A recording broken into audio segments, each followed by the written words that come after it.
Marie, une foi qui défait les nœuds. Voilà le titre que je vous propose pour ce petit topo. Marie, une foi qui défait les nœuds. Notre groupe est centré autour de cette dévotion de Marie qui défait les nœuds. Vous avez une belle image là. Mais qu'est-ce qui défait les nœuds à travers Marie? Il me semble que, même s'il y a sans doute beaucoup de choses qu'on pourrait dire, il y a en tout cas sa foi. Vraiment, la foi de Marie est sans doute une des clés puissantes pour défaire les nœuds de nos vies, comme ça a été le cas dans sa propre vie à elle. Alors, ce que je vous propose dans ce topo, c'est de regarder un peu les principales étapes de la vie de Marie dans la Bible, de voir les nœuds qu'elle a eu à affronter, et comment sa foi a permis de dénouer le nœud. Un nœud par rapport à elle ou d'autres personnes de son entourage. Voilà. Alors la première citation que je vous ai mise sur votre feuille, c'est une citation de la lettre aux Hébreux qui est assez fondamentale. Sans la foi, il est impossible d'être agréable à Dieu. Car pour s'avancer vers lui, il faut croire qu'il existe et qu'il récompense ceux qui le cherchent. Sans la foi, il est impossible d'être agréable à Dieu. On a tous, à un moment donné, à poser un acte de foi, quelque chose qui nous dépasse. Dire, Seigneur, je crois que là tu vas agir, alors que visiblement, tout est bien noué, qu'il n'y a pas d'issue possible. Mais je vais poser cet acte de foi. Et nous dit donc l'auteur de la lettre aux Hébreux, c'est ce qui nous rend agréable à Dieu. Si on est juste à rester à ce premier niveau de moi je crois que ce que je vois, on n'est pas agréable à Dieu parce qu'on n'est pas dans la foi. Donc, vous voyez, c'est une première chose qu'on peut dire. Marie qui défait les nœuds, la prier comme celle qui défait les nœuds, c'est déjà poser un acte de foi. Croire que malgré les apparences, malgré ce nœud qui est bien noué, Dieu peut agir par l'intercession de la Vierge Marie. Sans la foi, il est impossible d'être agréable à Dieu, car pour s'avancer vers lui, il faut croire qu'il existe. Alors ça, c'est la base, mais nous dit aussi la Bible, les démons aussi croient, mais ils tremblent. Donc ça, croire qu'il existe, c'est sûr que les satanistes aussi croient que Dieu existe. Mais il faut croire qu'il récompense ceux qui le cherchent. Récompense ceux qui le cherchent, c'est-à-dire que nous avons à le chercher par la foi, mais croire aussi qu'il y a une récompense, c'est-à-dire que Dieu ne laisse pas nos prières sans fécondité. Alors, ce n'est pas toujours ce qu'on attend, mais il y a quelque chose. Et ça fait partie de notre acte de foi qu'il y a une récompense à la recherche de Dieu. Si on ne croit pas que Dieu récompense ceux qui le cherchent, ça voudrait dire que Dieu serait froid, ne serait pas juste en fait, tout simplement. Il y a besoin d'avoir quelque chose qui est comme en correspondance à l'acte de foi que nous posons. Et Marie, elle, c'est celle qui a cru à l'accomplissement des paroles qui lui furent dites de la part du Seigneur, et elle est déclarée heureuse pour cela. Alors, nous aussi entrons dans cette béatitude de la foi qui défait les nœuds. Premier épisode biblique que j'aimerais voir avec vous, c'est l'Annonciation. Alors évidemment, dans la vie de la Vierge Marie, on pourrait parler déjà de l'Immaculée Conception, et même de sa présentation au Temple, la fête liturgique du 21 novembre, mais voilà, si on prend dans la Bible, le premier épisode, c'est l'Annonciation. On connaît l'épisode, mais je vous le relis quand même. Le 6e mois, l'ange Gabriel fut envoyé par Dieu dans une ville de Galilée, appelée Nazareth, à une jeune fille vierge, accordée en mariage à un homme de la maison de David appelé Joseph. Et le nom de la jeune fille était Marie. L'ange entra chez elle et dit « Je te salue, comblée de grâce, le Seigneur est avec toi. » À cette parole, elle fut toute bouleversée, et elle se demandait ce que pouvait signifier cette salutation. L'ange lui dit alors « Sois sans crainte, Marie, car tu as trouvé grâce auprès de Dieu. Voici que tu vas concevoir et enfanter un fils. Tu lui donneras le nom de Jésus. Il sera grand, il sera appelé Fils du Très-Haut. Le Seigneur Dieu lui donnera le trône de David son père, Il régnera pour toujours sur la maison de Jacob, et son règne n'aura pas de fin. Marie dit à l'ange, « Comment cela va-t-il se faire, puisque je ne connais pas d'homme ?» L'ange lui répondit, « L'Esprit Saint viendra sur toi, et la puissance du Très-Haut te prendra sous son ombre. C'est pourquoi celui qui va naître sera saint, il sera appelé Fils de Dieu. Or voici que dans sa vieillesse, Élisabeth, ta parente, a conçu, elle aussi, un fils, et elle en est à son 6e mois, alors qu'on l'appelait la femme stérile, car rien n'est impossible à Dieu. Marie dit alors, voici la servante du Seigneur, que tout m'advienne selon ta parole. Alors l'ange la quitta. Alors quel est le nœud que l'on pourrait identifier ici, d'après vous? Qu'est-ce que vous dites? Alors, il y en a peut-être plusieurs, enfin bon, moi j'en ai trouvé au moins un. Alors, un doute sur quoi? Le doute qu'elle puisse avoir un enfant en étant vierge et sans union avec Joseph. C'est ça? Hein? Est-ce qu'il y a d'autres idées? L'inconnu. L'inconnu, oui, tout à fait. Ouais. Oui, voilà. Non, mais moi, vous voyez, j'avais noté le nœud avoir un enfant qui n'est pas de Joseph. Hein, voilà, je pense qu'effectivement, c'est quand même un peu le problème. Et d'ailleurs, on sait par ailleurs que Joseph, ça va lui poser quelques soucis. Hein, il va se poser quelques questions. Alors après, par rapport à Joseph, hein, il y a plusieurs interprétations possibles. On n'est pas dans sa tête. Hein, on lui demandera au ciel ce qu'il a pensé. Vous savez qu'il y a deux interprétations. Il y a l'interprétation de dire qu'il a douté de Marie. Et il y a l'autre interprétation opposée qui est de dire qu'il n'a pas du tout douté, mais qu'il ne se sent pas digne d'être appelé le papa du Messie. Bon, voilà, après, on lui demandera au ciel. Mais toujours est-il qu'effectivement, pour Marie, bon, là, il y a quand même un nœud. Hein, même pour le couple, on peut dire, il y a un nœud. Alors, la première chose par rapport à ce nœud, c'est que vous voyez que Marie, elle est troublée. Hein, elle est toute bouleversée, elle se demandait ce que pouvait signifier cette salutation. Alors c'est vrai que là on ne parle pas encore qu'elle est un enfant, mais on a une survenue du surnaturel qui la bouleverse. Hein, qui la bouleverse. Bon, ça veut dire que nous aussi, on a le droit d'être troublés par rapport à un nœud. Ok, hein, il y a quelque chose d'une réaction spontanée qui est là. Voilà, après évidemment, il ne s'agit pas de rester à ça. Mais en tout cas, vous voyez que même Marie, elle est troublée quand même. Voilà, elle est troublée. Une parenthèse quand même par rapport à cette question-là du trouble par rapport au surnaturel et par rapport à la foi. La foi, elle est toujours du domaine du surnaturel. Il y a cette phrase, de saint Thomas, moi si je ne mets pas mon doigt dans ses plaies, je ne croirai pas, hein, moi je ne crois que ce que je vois. Dire ça, c'est une contradiction dans les termes. Parce que, un exemple, là vous me voyez, d'accord? Je vous vois. Nous ne sommes pas les uns pour les autres un objet de foi, mais un objet de constatation. Ok? Par contre, avant que j'arrive dans la salle, vous espériez qu'il y ait bien un Père Sébastien qui débarque avant 9h45. Okay? Là, vous pouviez poser un acte de foi, parce que vous ne me voyez pas encore, vous ne saviez pas qui j'étais, enfin, vous voyez, hein? Donc, la foi, par définition, c'est quelque chose qu'on ne voit pas. Hein, Saint Paul le dit, alors il le formule à partir de l'espérance, mais c'est la même chose, c'est Romains 8, 24. Nous avons été sauvés, mais c'est en espérance. Voir ce qu'on espère, ce n'est plus espérer. Ce que l'on voit, comment peut-on l'espérer encore? Hein? Ou Hébreux 11, la citation que j'ai mise avant, la foi est une façon de posséder ce que l'on espère, un moyen de connaître des réalités qu'on ne voit pas. Hein? Donc, vous voyez, quand on dit, moi je crois que ce que je vois, le mot croire n'est pas approprié. On peut dire, moi je ne sais même pas ce qu'il faudrait dire en fait. Vous voyez, hein, la foi est forcément du domaine du surnaturel. Bon, voilà, je referme cette parenthèse. Mais donc, ouais, c'est surnaturel, en tout cas, il peut troubler. En tout cas, c'est le cas pour la Vierge Marie. Ensuite, deuxième point par rapport à ce texte, c'est que, vous voyez, Marie, elle discute. Elle discute avec l'ange. Comment cela va-t-il se faire?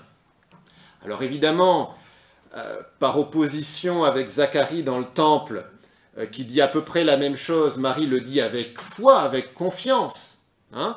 Vous savez, hein, Zacharie dans le temple, hein, donc il y a l'ange qui lui dit, tu vas concevoir un fils avec Élisabeth, et puis lui, ah oui, enfin bon, vu notre âge, c'est mal parti, quoi. Hein, bon, tout qu'on n'a jamais eu d'enfant, donc bon. Mais il y a un dialogue de la Vierge Marie qui est avec foi, mais qui est quand même un dialogue. Ça veut dire que nous avons le droit de poser des questions à Dieu. Hein? Poser une question à Dieu ne veut pas dire forcément qu'on est dans le doute. Il y a cette phrase du cardinal Newman, moi, que je trouve très intéressante, où il dit « 1000 questions ne font pas un doute ». Le doute est l'opposé de la foi. Nous n'avons pas à douter, okay, mais nous avons le droit d'avoir des questions. Hein, et accepter aussi le fait d'avoir pas forcément la réponse à la question. Une illustration de cela, c'est quand Marie retrouve Jésus dans le temple après l'avoir perdu pendant 3 jours. Qu'est-ce qu'elle dit à Jésus? Vous vous rappelez? Hein, vois, ton père et moi, nous te cherchions angoissés, hein, pourquoi nous as-tu fait cela, quoi? Et Jésus, ne saviez-vous pas qu'il fallait que je sois dans la maison de mon père?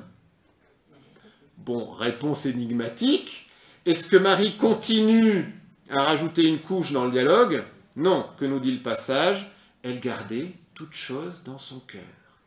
Okay. Mais elle a quand même formulé une interrogation. Dis-nous un peu, explique-nous. Donne-nous le sens de cela. Jésus donne le sens, il fallait que je sois dans la maison de mon père. Ça paraît énigmatique, mais elle le conserve, sachant qu'elle comprendra plus tard. Et elle comprendra, alors après, à quel moment, on ne sait pas. Mais enfin, en tout cas, on est sûr qu'elle a compris à un moment que, de toute façon, déjà, l'ange lui avait dit que son fils était le fils du Très-Haut.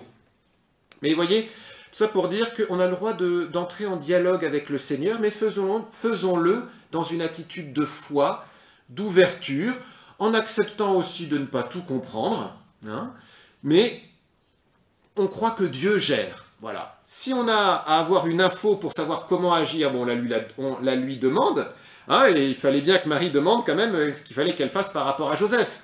Ok, hein, voilà. Mais elle a la réponse, et ça lui suffit, et elle avance. Un troisième point, c'est que l'ange donne des signes pour soutenir la foi qui reste indépendante quand même de cela. Donc l'ange lui fait des tas de promesses, et il dit aussi que Élisabeth, ta parente, a conçu, elle aussi, un fils dans sa vieillesse. Mais quand l'ange parle, Marie n'est pas chez Élisabeth. D'accord? Donc c'est une promesse. Et quand elle dit que tout se passe pour moi selon ta parole, elle fait un acte de foi que les promesses de l'ange vont se réaliser sans les avoir encore constatées. Okay, on est vraiment du domaine de la foi. Hein, mais en tout cas, ce signe, il est quand même crédible pour Marie. Que Élisabeth, sa cousine, stérile et âgée, soit enceinte, pour quelqu'un qui connaît la Bible, c'est pas un scoop. Il y a qui dans la Bible qui a vécu à peu près la même chose? Alors Abraham et Sarah, hein, voilà. Qui c'est qu'il y a encore? Les parents de Marie. Alors, les parents de Marie, oui, alors, bon, alors, en tout cas, c'est pas forcément dans la Bible. Hein. Anne, la mère de Samuel, tout à fait, et c'est très intéressant parce que Anne, quand elle met au monde son fils, elle chante un cantique qui est très semblable à celui du Magnificat. Il y a aussi Rebecca, la femme d'Isaac, qui va enfanter les jumeaux Ésaü et Jacob, en Genèse 25, Rachel, la femme de Jacob et mère de Joseph, en Genèse 30, et Samson, qui naît d'une mère stérile, en Juges, chapitre 13. Vous voyez, on a au moins 5 récits comme ça de l'Ancien Testament, où un couple stérile, ou âgé, met au monde un enfant. Donc, vous voyez, le signe que donne l'ange, il ne sort pas de nulle part, il est compréhensible par Marie, mais elle doit quand même poser cet acte de foi. Elle pose cet acte de foi, et ce qui est très intéressant, c'est que, apparemment, le nœud reste. L'ange n'a pas dit à Marie, rassure-toi, je vais parler à Joseph. Il n'a pas dit ça. Il a juste dit, celui qui va naître sera saint, il sera fils du Très-Haut, il y aura l'Esprit Saint qui va venir sur toi, etc. Et puis un autre signe, ta cousine Élisabeth est enceinte, et même depuis 6 mois. Mais, vous voyez, hein, alors, effectivement, l'ange va apparaître à Joseph, mais peut-être pas tout de suite. Même, on sait que c'est pas tout de suite, puisque il va se rendre compte en tout cas qu'elle est enceinte. Donc, je sais pas, peut-être que ça va être 3, 4 mois, 5 mois après, on ne sait pas très bien. Et Marie, elle part en hâte chez sa cousine Élisabeth, donc elle n'a pas forcément eu trop l'occasion d'expliquer à Joseph ce qui se passe. Ok ? Mais elle reste dans la foi. Et c'est intéressant parce que le nœud va se défaire, mais l'acte de foi que pose Marie, il est à la fois sur le nœud, mais à la fois sur autre chose aussi, vous voyez, hein? Et je crois que dans notre vie, on a pu constater parfois cela.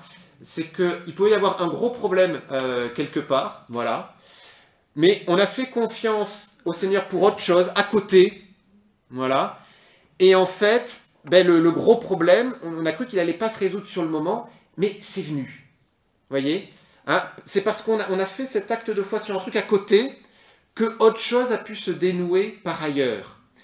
C'est d'ailleurs Jésus dans l'Évangile. Hein. Cherchez d'abord le royaume des cieux, et tout le reste vous sera accordé par surcroît.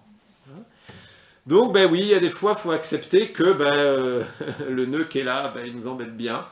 Hein. On ne sait pas ce qui va se passer, mais on ne va pas rester focalisé là-dessus. Il y a peut-être d'autres choses sur lesquelles le Seigneur nous attend. Hein. Résolvons ces questions-là, ou plutôt faisons aussi des actes de foi sur ces questions-là, et quelqu'un qui a été trouvé fidèle dans les petites choses, sera aussi fidèle dans les grandes. Voilà.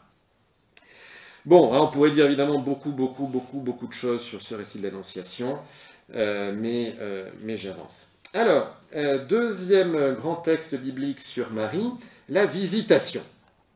Alors pareil, hein, on connaît le texte, mais je vous le lis parce que ça nous permet d'être peut-être attentifs à des choses qu'on oublie.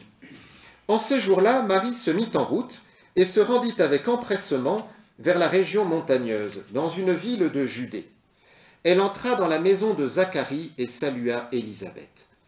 Or, quand Élisabeth entendit la salutation de Marie, l'enfant tressaillit en elle. Alors Élisabeth fut remplie d'Esprit Saint et s'écria d'une voix forte, « Tu es bénie entre toutes les femmes, et le fruit de tes entrailles est béni. D'où m'est-il donné que la mère de mon Seigneur vienne jusqu'à moi? Car lorsque tes paroles de salutation sont parvenues à mes oreilles, l'enfant a tressailli d'allégresse en moi. Heureuse celle qui a cru à l'accomplissement des paroles qui lui furent dites de la part du Seigneur. » Marie dit alors, « Mon âme exalte le Seigneur, exulte mon esprit en Dieu mon Sauveur. Il s'est penché sur son humble servante, désormais tous les âges me diront bienheureuse. Le Puissant fit pour moi des merveilles, saint est son nom. Sa miséricorde s'étend d'âge en âge sur ceux qui le craignent. Déployant la force de son bras, il disperse les superbes. Il renverse les puissants de leur trône, il élève les humbles. Il comble de bien les affamés, renvoie les riches les mains vides. Il relève Israël, son serviteur, il se souvient de son amour, de la promesse faite à nos pères, en faveur d'Abraham et de sa descendance à jamais. » Marie resta avec Élisabeth environ 3 mois, puis elle s'en retourna chez elle. Alors, quels sont les nœuds là qu'on peut identifier qui se dénouent là? En fait, en tout cas, moi, j'ai vu au moins 2 nœuds qui se dénouaient dans l'épisode. Alors, qu'est-ce que vous voyez, vous? Vous avez le droit de trouver autre chose, hein. Je ne dis pas du tout que ce que je dis est l'alpha et l'oméga du texte. Qu'est-ce qui se dénoue comme nœud, là? La naissance de Jean-Baptiste. Alors, la naissance de Jean-Baptiste, hein, oui, là, c'est sûr que vraiment, là, on va dire que la stérilité de Zacharie et d'Élisabeth, là, ça y est, elle est dénouée parce que vous vous souvenez que Élisabeth, elle en avait parlé à personne, hein, qu'elle était enceinte, hein, elle se cachait, voilà. Bon, et donc là, ça y est, à partir de ce moment-là, elle accepte que ce soit public, hein, et donc ça y est, c'est le dénouement de cette stérilité, qui d'ailleurs, bon, va se dénouer encore complètement à quel moment par rapport à son mari, hein, Zacharie. C'est quoi le dernier nœud qui se dénoue avec Zacharie? C'est la parole, hein, la parole. Vous voyez, c'est intéressant parce que ça veut dire qu'il y a des nœuds qu'on peut se faire nous-mêmes par notre manque de foi. Hein, pourquoi est-il devenu muet? Parce qu'il n'a pas eu foi dans les paroles de l'ange. On pourrait se dire quand même, il a eu un ange, quoi. C'est pas rien, on aimerait bien avoir un ange qui nous parle. Mais vous voyez, c'est pas parce qu'on a un ange qui nous parle que forcément on est prêt à l'écouter. Hein, d'ailleurs, c'est pas parce qu'on virait Jésus qu'on serait prêt à l'écouter. D'ailleurs, il y a il y a des centaines de milliers de personnes qui ont vu Jésus à son époque, qui l'ont entendu, qui l'ont vu faire des miracles et qui n'ont pas cru en lui. Hein, voilà. Mais donc, vous voyez comment notre manque de foi peut nous nouer des situations. Hein. Donc, restons bien dans cette attitude de foi. Et c'est d'ailleurs un acte de foi qui va dénouer sa langue. Hein. Et d'ailleurs, on parle parfois de la langue nouée. Mais sa langue se dénoue quand il pose cet acte de foi qui est de dire son nom est Jean, c'est-à-dire Dieu fait grâce. Il reconnaît que Dieu a agi. Dieu fait grâce. Et il rompt avec la tradition. On s'est toujours appelé Zacharie de père en fils. Voilà. Hein. Et bien là, non, on arrête cette tradition. On a une nouveauté parce que Dieu est intervenu. Et on pose cet acte de foi que Dieu est intervenu. Et ça dénoue le manque de foi qu'il y avait eu avant. Hein. Bon, et la bonne nouvelle aussi, c'est qu'un acte de foi peut dénouer la conséquence d'une incrédulité. Hein. Voilà. Je reviens donc à cet épisode. Hein. Donc effectivement, un nœud qui se déroule, c'est la stérilité d'Élisabeth et de Zacharie. Et il y en a un autre qui se dénoue, en tout cas, Marie proclame qu'il y a un autre nœud qui se dénoue et qui était toute l'espérance d'Israël. C'est quoi? Eh bien oui, donc la promesse faite à Abraham, c'est quoi? C'est la venue du Messie, en fait. Hein. Voilà, il relève Israël, son serviteur. Hein. Donc, vous voyez, Marie, là, elle fait de nouveau un acte de foi, qu'il y a le nœud du peuple d'Israël qui est en train de se dénouer, là, hein, qui est que le Messie va naître. Hein. On peut dire qu'elle a déjà posé cet acte de foi avec l'ange, mais là, la manifestation d'Esprit Saint qui se passe dans la rencontre avec Élisabeth, c'est un débordement, quoi. Hein, c'est un débordement. Voilà, et puis il y a encore une autre proclamation qui est assez osée de la part de Marie, où elle fait vraiment un acte de foi. C'est ce qu'elle dit sur elle au futur. Qu'est-ce que Marie dit sur elle au futur dans le Magnificat? Oui, exactement. Désormais, tous les âges me diront bienheureuse. C'est osé quand même, hein, de dire ça. Mais en fait, c'est tout simplement dit avec beaucoup d'humilité, et puis c'est un acte de foi que, oui, je suis bien la mère du Messie, Seigneur, je te rends grâce pour cela. Hein, voilà. Donc, elle se réjouit par avance, elle rend grâce par avance. Ça aussi, c'est une attitude qui permet de défaire des nœuds. Est-ce que vous vous souvenez dans l'Évangile à quel moment Jésus rend grâce par avance d'un miracle qu'il va faire, et qui est d'ailleurs un grand miracle, sans doute le plus grand miracle qu'il ait fait? C'est dans l'Évangile selon Saint Jean. On lit cet épisode en carême normalement. C'est la résurrection de Lazare, où avant même d'avoir prié sur Lazare, il dit « Père, je te rends grâce parce que tu m'exauces toujours. » Donc il n'a pas encore prié pour la résurrection de Lazare, mais il rend déjà grâce. Et vous voyez que Marie a ce même réflexe, elle rend grâce. Tous les âges me diront bienheureuse, merci Seigneur. Tu accomplis la promesse faite à Abraham, merci Seigneur. Pourtant, elle est enceinte de, je sais pas, quelques jours, peut-être 2 semaines, je sais pas, le temps qu'il faut pour aller de Nazareth en Judée, quoi, vous voyez. Donc, à une carême, voilà. Donc, se réjouir par avance, poser un acte de foi par avance. Hein. Je crois que je suis exaucé, Et du coup, ça permet à Dieu d'agir. Parce que, vous voyez, pour que Dieu agisse, il a besoin de notre foi. Alors, il peut agir sans notre foi. Hein. Et l'exemple type, c'est Saul, hein, le persécuteur de chrétiens, voilà, qui est terrassé sur le chemin de Damas. Bon, on ne peut pas tellement dire qu'il a eu beaucoup de foi en Jésus avant de voir Jésus qui lui apparaisse à ce moment-là. Mais il y a un moment dans l'Évangile hein, où Jésus d'ailleurs vient chez lui. Alors chez lui, on pourrait dire nous catholiques, hein. Voilà, et il ne peut pas faire beaucoup de miracles à cause du manque de foi. Voilà, donc notre foi hein, est quelque chose qui déclenche, enfin en tout cas qui facilite, voilà, qui facilite l'action de Dieu. Et cette dévotion à Marie qui défait les nœuds, ben, c'est s'appuyer d'une certaine façon sur la foi de Marie. Hein, notre foi qui peut être un peu chancelante, eh bien on la fortifie en nous appuyant sur la foi de Marie, hein, qui elle peut se réjouir par avance. Oui. J'ai une petite question quand Oui. je vous écoute. Est-ce que ça veut dire qu'il faut qu'on prophétise, admettons, une guérison avant qu'elle soit là, pour la rendre plus réaliste? J'aime pas le mot plus réaliste, mais vous voyez dans quel esprit je veux donner? Oui. Et je prends possession de ma guérison, Oui, oui, même oui. si elle n'est pas là, Oui. ça lui laisse le chemin pour arriver. Oui.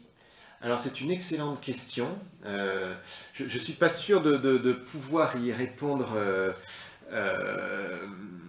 complètement.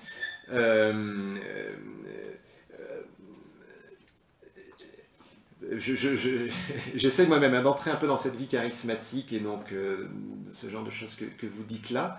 Après, je ne suis pas un grand spécialiste. Ce que je dirais par rapport à ça, donc la question c'est est-ce qu'on peut prophétiser une guérison, voire même sa propre guérison? Oui. Je peux vous enregistrer. Oui, vous pouvez enregistrer. Alors, d'ailleurs, je me filme là parce que je vais me... En fait, j'ai un site internet, alors je ne sais plus si je vous l'ai mis sur la feuille en bas. Apprendreaprier.net, j'ai peut-être pas mis, bon voilà, enfin bref. Apprendreaprier.net, tout attaché, apprendreaprier.net. Donc je mets les enseignements que je fais au lot, il y en a déjà un certain nombre.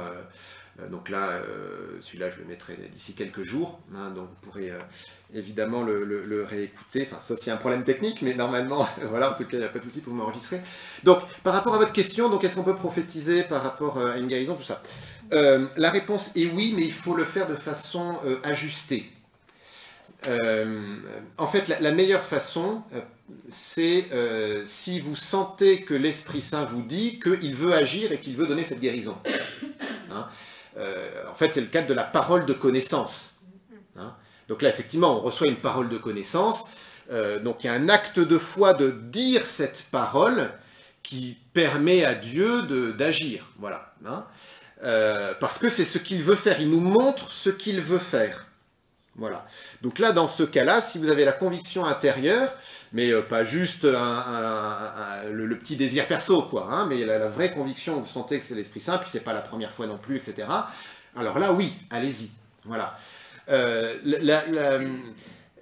Après, je pense qu'on peut le faire aussi dans un grand acte de foi, voilà, même si peut-être on n'a pas reçu une motion particulière par rapport à telle guérison-là. Mais dans ce cas, il faut le faire avec prudence. Hein. C'est-à-dire que si c'est dans un cadre charismatique où tout le monde s'attend à ce qu'on prophétise sur des guérisons, etc., pourquoi pas? Mais face à quelqu'un qui n'a jamais entendu ce genre de choses, il ne faut pas non plus lui laisser croire qu'il va sortir de son fauteuil roulant là ce matin, alors que peut-être qu'il ne va rien se passer. Voilà, donc c'est pour ça que je dis avec prudence, vous voyez, parce que ce qui est sûr, c'est que Dieu veut agir, ok, vous voyez, on peut prophétiser que l'Esprit Saint va venir, qu'il va donner sa paix, qu'il y a une grâce de cet ordre-là, ça je pense qu'on n'a pas trop de risques. Sur une guérison en tant que telle, pourquoi pas, mais avec prudence, vous voyez. Est-ce que ça répond à votre question?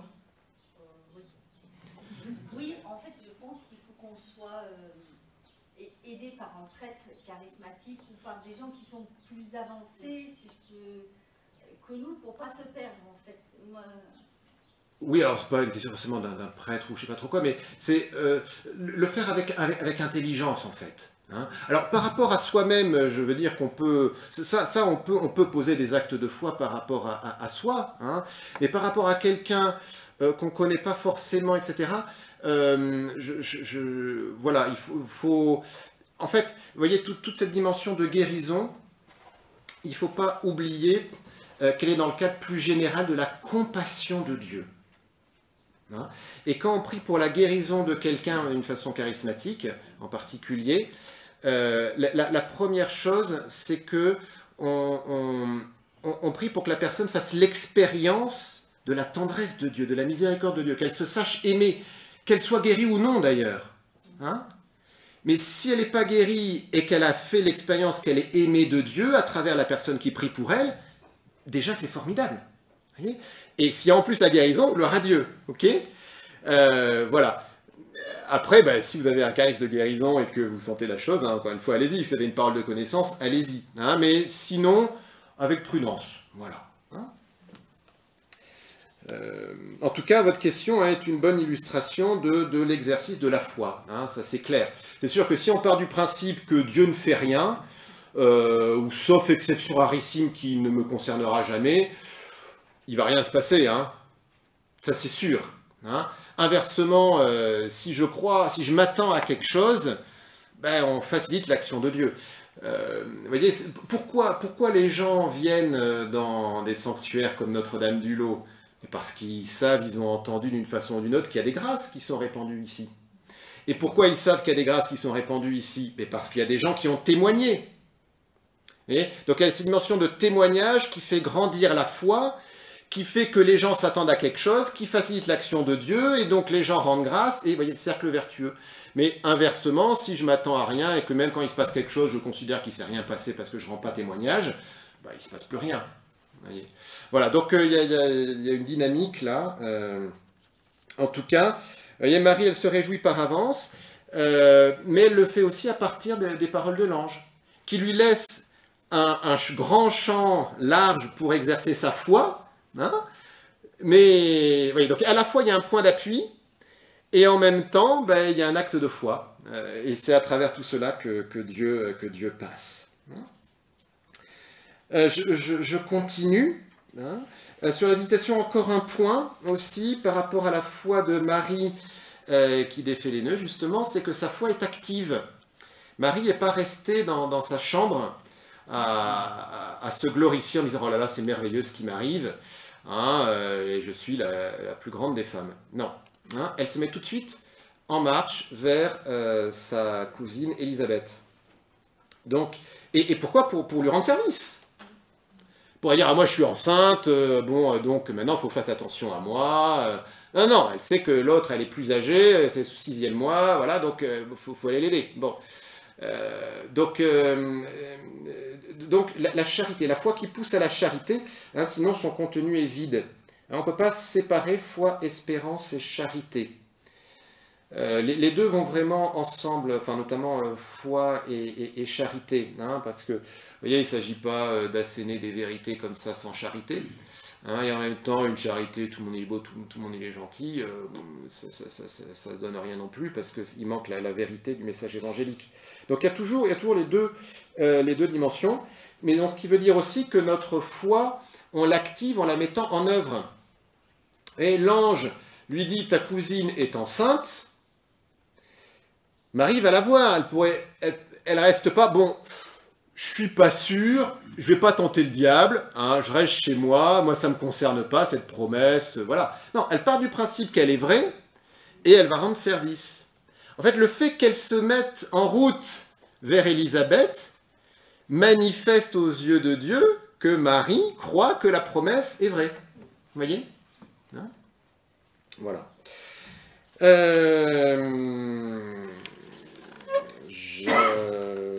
Oui, qu'est-ce que je voulais dire? Est-ce qu'il y avait encore un point par rapport à ça? Oui, c'est encore un point. Heureuse celle qui a cru à l'accomplissement des paroles qui lui furent dites de la part du Seigneur. Hein, donc nous connaissons cette phrase d'Élisabeth. Donc là, Élisabeth donne une bénédiction. Hein, on parle des béatitudes. Là, on a une béatitude de la foi. Hein, béatitude de la foi.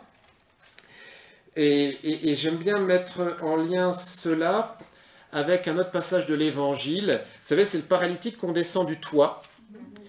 Et Jésus, et c'est marqué dans l'Évangile, Jésus, voyant leur foi, dit aux paralysés, tes péchés sont pardonnés. Voyant leur foi. Donc la foi des 4 porteurs qu'ils descendent par le toit. Hein, d'ailleurs, leur foi, c'est assez vague. On ne sait même pas si le paralytique a la foi qui va être guéri. Mais en tout cas, les 4, ils ont posé un acte de foi. Hein, parce que si on ne croit pas que Jésus peut faire quelque chose, on ne prend pas la peine d'enlever des tuiles ou de défaire, je sais pas, la paille ou je sais pas trop quoi. Enfin bref. Donc, bon, c'est quand même... Donc, voyons leur foi. Et là, Élisabeth, heureuse celle qui a cru. Comme si la foi de Marie débloquait quelque chose dans la vie d'Élisabeth et de Zacharie. Comme si eux-mêmes profitaient de la foi de Marie. Hein, elle sait bien qu'elle est enceinte, mais il y a quand même quelque chose qui reste noué parce qu'elle a peur d'en parler. Elle pourrait dire, mais ça y est, la promesse, enfin, il s'est passé quelque chose pour mon mari là dans le temple, j'ai pas très bien compris. Alors, je pense qu'il a dû le raconter par écrit, parce que visiblement, il sait bien écrire. Mais, enfin, non, il y a encore quelque chose qui est noué là, vous voyez. Et c'est la rencontre avec Marie qui dénoue pour Élisabeth l'affaire. Voilà.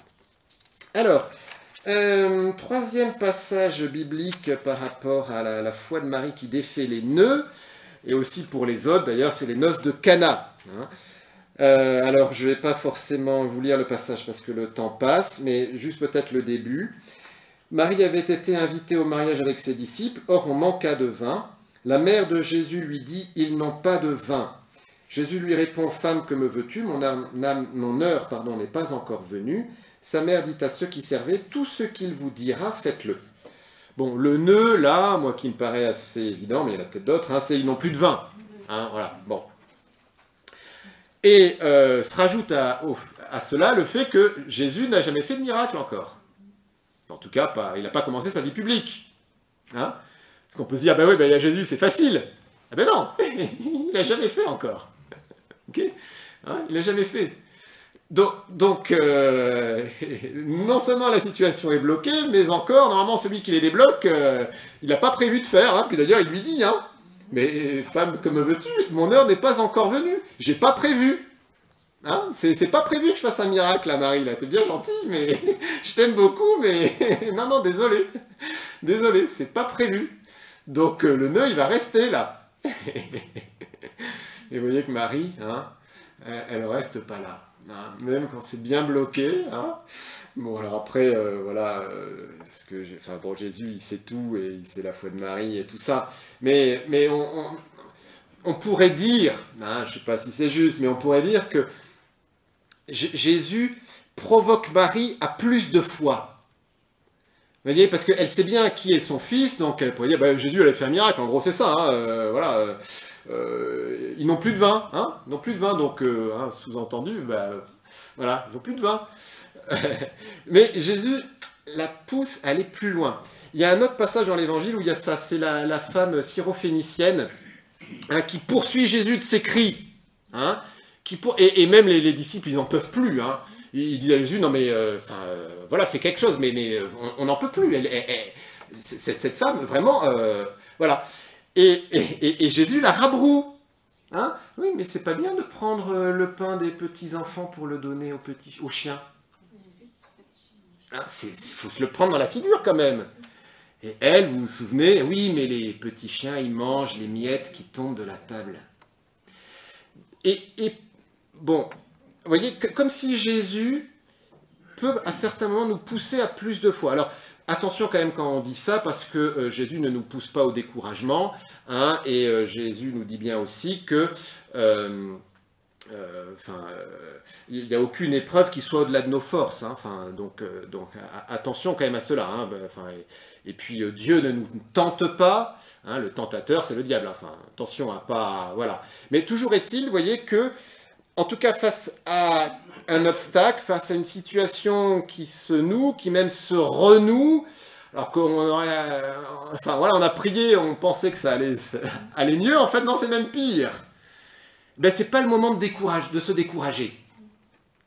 Hein, c'est le moment de redoubler de foi. Hein, ça, je crois que c'est important, ça. Parce que, vous voyez, et je pense que c'est plutôt là qu'il faut voir le diable que Jésus, hein, c'est que, voilà, on prie et ça se redurcit le truc. Mais ça, je crois que bien souvent, c'est le diable qui veut nous décourager. Tu vois, ta prière, ta prière, elle sert à rien. Ton Dieu, il peut rien faire. Tu vois, t'es catho, mais ça sert à rien. Hein, cette tentation du diable. Et bien c'est là qu'il faut avoir encore plus de foi. Hein. Et donc Marie, elle se démonte pas. Hein. Voilà, donc elle se tourne vers les serviteurs. Hein. Tout ce qui vous dira, faites-le. Hein. Alors, beaucoup de choses qu'on pourrait dire encore par rapport à ça. Par rapport à la prière de demande. Hein, on est toujours très fort pour dire à Dieu ce qu'il devrait faire, pour donner à Dieu la solution. Hein. Et on est très gêné parce que ça ne se passe pas comme on a prévu. Marie, c'est pas ce qu'elle fait. Hein. Elle ne donne pas la solution à Jésus. Qu'est-ce qu'elle fait? Elle donne juste le problème. Ils n'ont plus de vin. Elle ne donne pas la solution. Elle ne dit pas à Jésus, fais un miracle, transforme-le en vin. Elle ne dit pas. Elle ne dit rien de tout ça. Elle présente juste la situation. Ça, c'est un grand enseignement pour nous. Hein, parce que des nœuds, des problèmes, on en a des tas. Mais notre prière, il me semble que... Enfin, en tout cas, moi, je parle pour moi, hein, je ne sais pas pour vous, mais... Ma prière, bien souvent, c'est « Seigneur, fais ceci ». Et oui, mais ça, c'est une solution. Mais ce n'est pas forcément la meilleure. Hein, les pensées de Dieu sont infiniment au-dessus des nôtres, nous dit la parole de Dieu. Hein. Donc, croire que ma petite solution à moi est la bonne réponse à la question, c'est très présomptueux, en fait. C'est très présomptueux. Hein, et je crois que beaucoup de nos prières de demande sont en fait beaucoup de prières orgueilleuses. Hein. Voilà, donc on présente la situation au Seigneur, c'est tout, et on lui fait confiance avec foi. Voilà, et puis dans ce miracle, il y a la foi de Marie, mais il n'y a pas que la foi de Marie, il y a la foi des serviteurs. Hein, mettez-vous à leur place. Ils sentent qu'il y a un petit peu de stress là qui commence à arriver, parce que les tonneaux... il n'y a plus grand-chose, on n'est qu'au début de la fête, peut-être qu'il y a eu plus de monde qui s'est pointé que le nombre prévu d'invités. Ah, puis on est en Orient, hein, donc, oui, la cousine, le cousin, mais tu vas venir aussi, mais enfin voilà, bon, bref, voilà.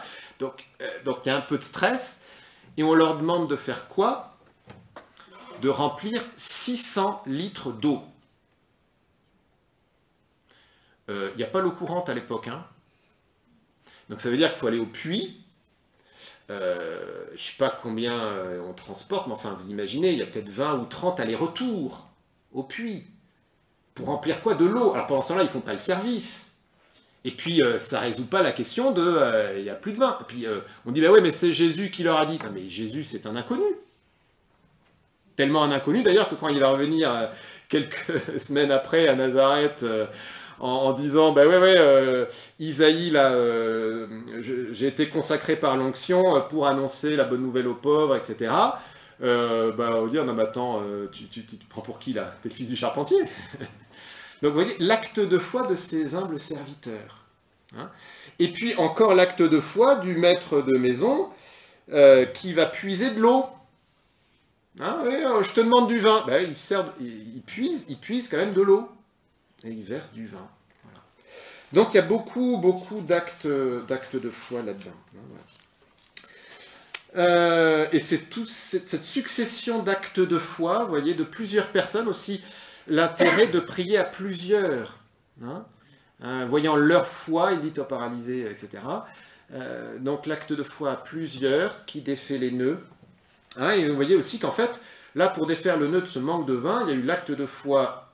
Le premier acte de foi de Marie de se tourner vers Jésus, le deuxième acte de foi de Marie de dire aux serviteurs « faites ce qu'il vous dira », le troisième acte de foi des serviteurs d'aller quand même puiser de l'eau, et l'acte de foi du maître de maison qui va servir l'eau et qui en fait devient du vin. Et on a quand même quatre actes de foi là, de personnes différentes, et les serviteurs sans doute qu'ils étaient nombreux aussi, pour qu'il y ait ce miracle. Hein, donc aussi une invitation à la persévérance. Je vais vite parce que le temps passe. Au cours de la vie publique de Jésus, oui, alors ça, vous savez, c'est ce passage où donc la famille de Jésus, trouve que Jésus, il est bien gentil, mais enfin, il ferait mieux de rester à la maison et d'arrêter de raconter des bêtises à tout le monde. parce qu'il déshonore la famille quand même, c'est ça l'idée. Hein. Et donc, on va embarquer Marie, là, avec les cousins, là, pour aller chercher Jésus et lui dire, bon, Jésus, ça va, hein, tu reviens à la maison et t'arrêtes. Et Jésus dit, celui qui fait la volonté de... Voici ma mère et mes frères, celui qui fait la volonté de mon Père qui est aux cieux, celui-là est pour moi un frère, une sœur, une mère. Le nœud que je vois là, c'est Marie qui est embarquée dans une démarche qu'elle ne cautionne pas. Hein. Évidemment qu'elle ne comprend pas forcément tout ce que son fils fait, mais enfin de là à l'arrêter, je ne pense pas que voilà, ça soit dans son projet. Mais elle est embarquée là-dedans. Hein. Elle est embarquée dans un truc là. Bon, alors quelle est son attitude par rapport à ça? Elle dit rien. Voilà, elle dit rien. Et en même temps, elle ne fait pas un scandale. Non, elle se laisse faire.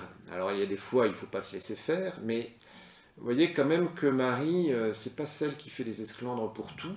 Hein. C'est plutôt celle qui se laisse conduire dans la situation avec foi. Hein. Elle ne comprend pas tout, Marie, mais elle se laisse conduire. Hein. Et ça depuis le début, hein, depuis l'Annonciation, depuis Jésus au Temple, et puis là, voilà. Et du coup, comment ça se dénoue? C'est qu'en fait, Jésus en tire un enseignement profitable à tous, quoi. Hein, ce qui nous permet à nous-mêmes de nous appeler frères, sœurs et mères de Jésus si nous faisons la volonté du Père. Donc voilà, elle fait confiance que Jésus tirera profit de cette situation. Bon, en même temps, il n'y a pas mort d'homme non plus, ça lui permet de voir son fils. Bon, voilà, mais vous voyez, bon. Juste pour dire que parfois, oui, il y a peut-être des nœuds comme ça, mais bon, est-ce qu'il faut vraiment les défaire? Est-ce que c'est vraiment un nœud? Finalement, bon, il n'est pas très serré, ce nœud, quoi. Il va se défaire tout seul, il ne faut pas en faire un fromage, comme on dit. Hein, voilà.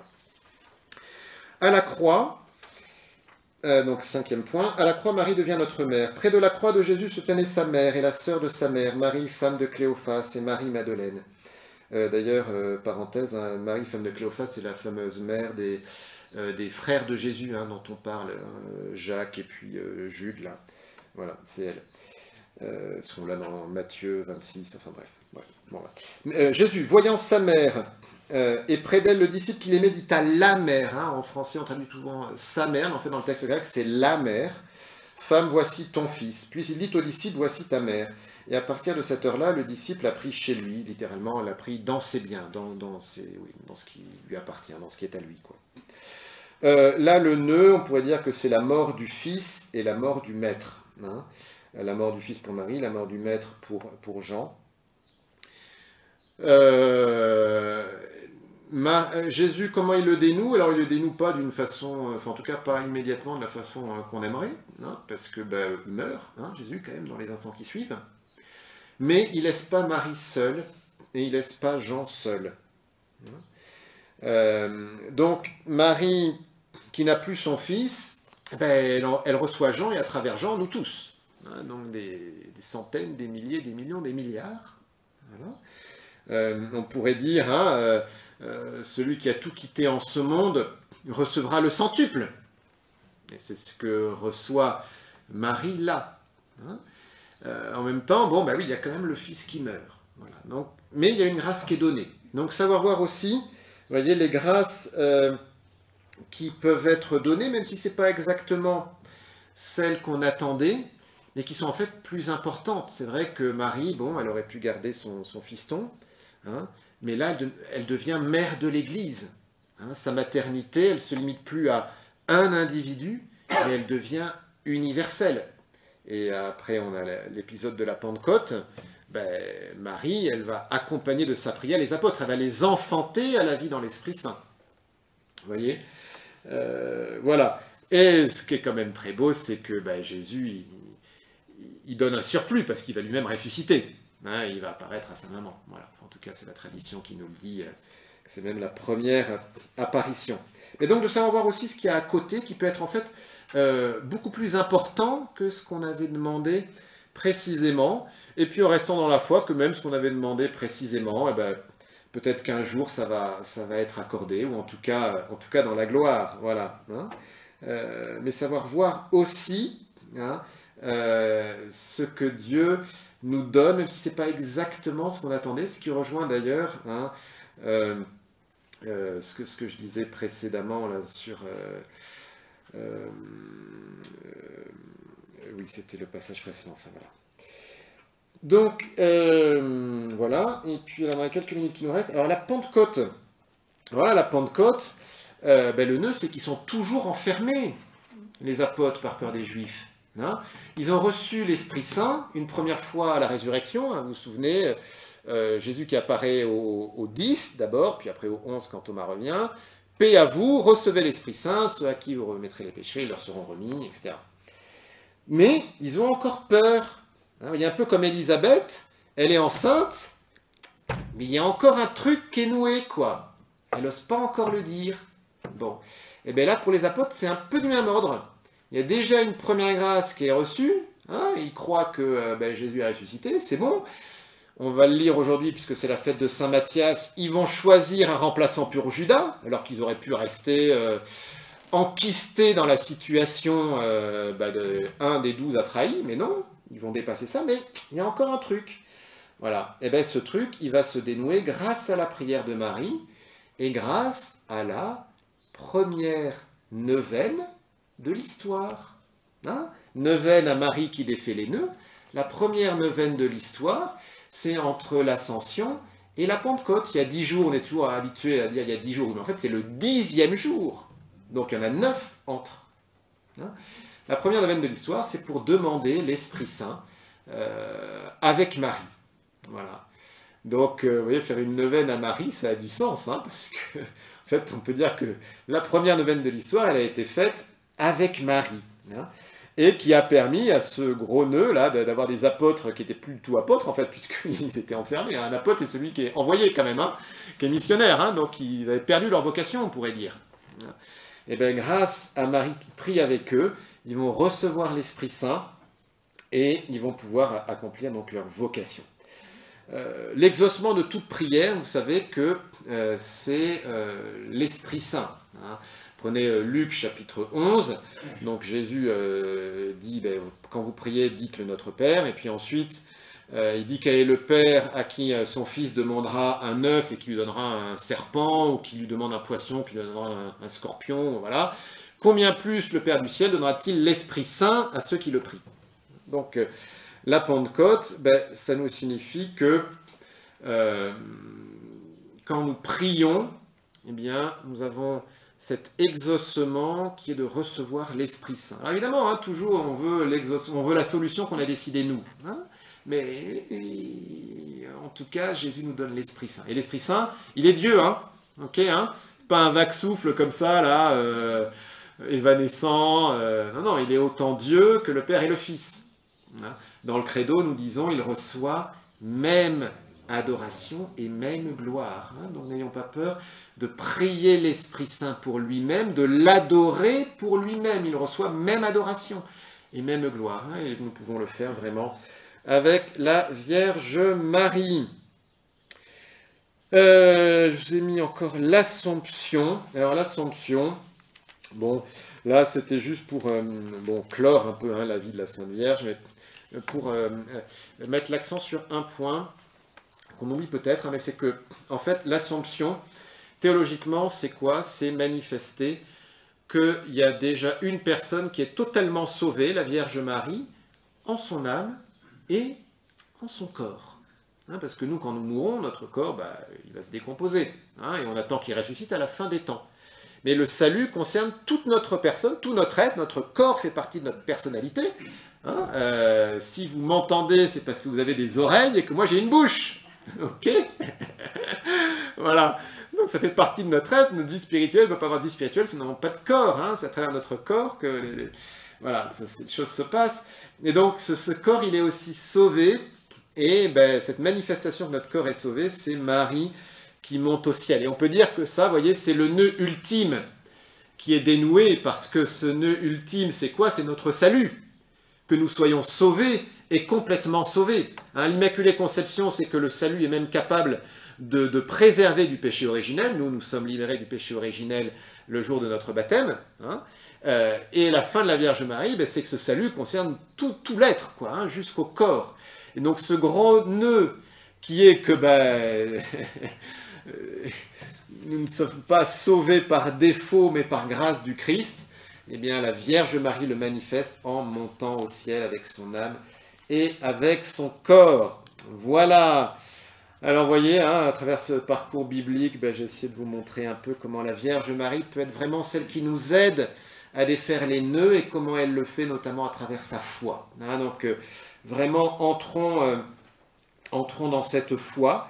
Le lot, c'est un lieu où la foi de Benoît Trancurel a été exercée. Moi, je trouve intéressant que chaque apparition principale de la Sainte Vierge est précédée par une autre apparition qui lui dit de se déplacer. La première apparition à Benoît, c'est en fait Saint Maurice qui lui dit « Va au Vallon des Fours et là tu verras la belle dame, tu verras la Vierge Marie. » Et Benoît est obligé de poser cet acte de foi que, à un autre endroit, au Vallon des Fours, Marie va apparaître. Et ensuite, pour ici, donc en fait il y a 4 mois d'apparition, puis Marie cesse d'apparaître, puis il y a un moment, donc Marie garde son troupeau, et Marie apparaît à Pindreau. Je ne sais pas si vous avez vu ce lieu, donc c'est une demi-heure de marche d'ici, et enfin même un peu moins, et Marie dit, c'est pas là que je vais vous apparaître dans la chapelle de Bon Rencontre, donc dans l'église actuelle, et vous reconnaîtrez ce bâtiment parce qu'il y a de bonnes odeurs. Voilà. Donc, poser un acte de foi, de se déplacer pour aller quelque part, mettre sa foi en œuvre. Et encore un autre acte de foi, c'est à travers l'huile du lot, où la Vierge Marie dit que ceux qui s'appliqueront de cette huile avec foi, en ayant recours à l'intercession de la Sainte Vierge, guériront. Et on a plein de témoignages de toutes sortes de guérisons, physiques, spirituelles, psychiques, voilà. Et puis encore un autre acte de foi, c'est sur la conversion, puisque Marie dit qu'elle a demandé le lieu à son fils pour la conversion des pécheurs. On est vraiment sur un lieu de conversion. Alors, pour terminer, confions-nous à la Sainte Vierge pour qu'elle nous aide à avoir cette foi qui défait les nœuds et qui nous aide à être agréable à Dieu. Je vous salue Marie, pleine de grâce, le Seigneur est avec vous. Vous êtes bénie entre toutes les femmes, et Jésus, le fruit de vos entrailles, est béni. Sainte Marie, Mère de Dieu, priez pour nous pauvres pécheurs, maintenant et à l'heure de notre mort. Amen. Au nom du Père, et du Fils, et du Saint-Esprit. Amen.